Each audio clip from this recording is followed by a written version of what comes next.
మీరు మా ఛానల్ని ఫస్ట్ టైం చూస్తున్నట్లయితే మా ఛానల్ని లైక్ చేయండి. ఇలాంటి మరిన్ని వీడియోస్ కోసం మా ఛానల్ని సబ్స్క్రైబ్ చేయండి.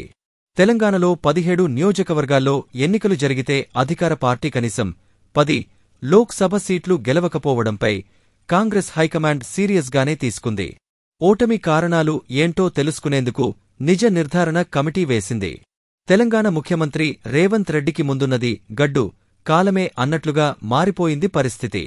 రాష్ట్రంలో 10 ఏళ్ల తర్వాత అధికారం చేజిక్కించుకున్న కాంగ్రెస్ పార్టీకి మళ్లీ గడ్డు కాలం తప్పదనే విధంగా పార్లమెంట్ ఎన్నికల ఫలితాలు వచ్చాయి.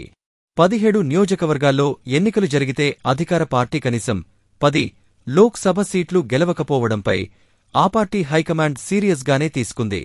అయితే ఎన్నికల ఫలితాలకు సీఎం, టీపీసీసీ చీఫ్ 2 పదవుల్లో ఉన్న రేవంత్ రెడ్డి మాత్రమే దీనికి బాధ్యుడుగా హైకమాండ్ చేస్తున్నట్లుగా తెలుస్తోంది. అందుకే సీఎం సొంత జిల్లాలోని మహబూబ్ నగర్ గతంలో తాను గెలిచిన మల్కాజ్గిరిలోనూ 2 చోట్ల కాంగ్రెస్ ఓటమికి కారణం ఏమిటని సూటిగా ప్రశ్నిస్తోంది. కాంగ్రెస్ అధికారంలో ఉన్న రాష్ట్రాల్లో ఎంపీ సీట్లు తగ్గడంపై ఆయా రాష్ట్రాల కీలక నేతలను జవాబు చెప్పమంటోంది హస్తం పార్టీ.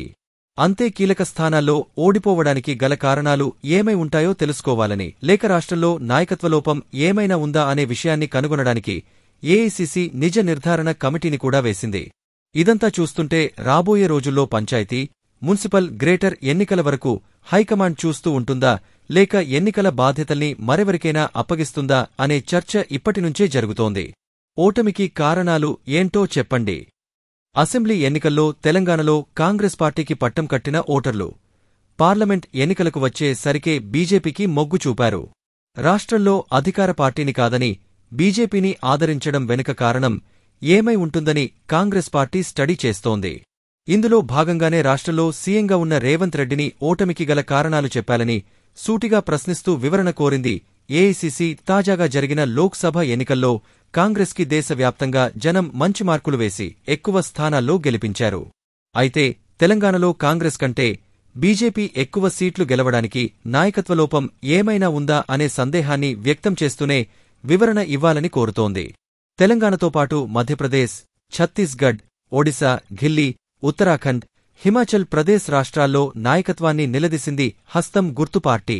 ఎందుకు తక్కువ ఎంపీ సీట్లు వచ్చాయో తెలుసుకోవాలని 3 సభ్యులతో కూడిన ఓ నిజ నిర్ధారణ కమిటీని కూడా వేసింది.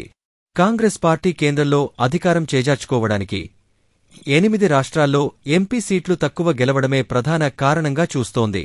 అందుకే ట్రబుల్ షూట్ చేసుకునేందుకు, ఓటమికి గల కారణాలు తెలుసుకునేందుకు కమిటీ వేసింది. ఇదంతా చూస్తుంటే రాబోయే రోజుల్లో సీఎం రేవంత్ రెడ్డికి గడ్డు కాలంగానే కనిపిస్తోంది. ఇలాంటి మరిన్ని వీడియోస్ కోసం మా ఛానల్ని సబ్స్క్రైబ్ చేయండి.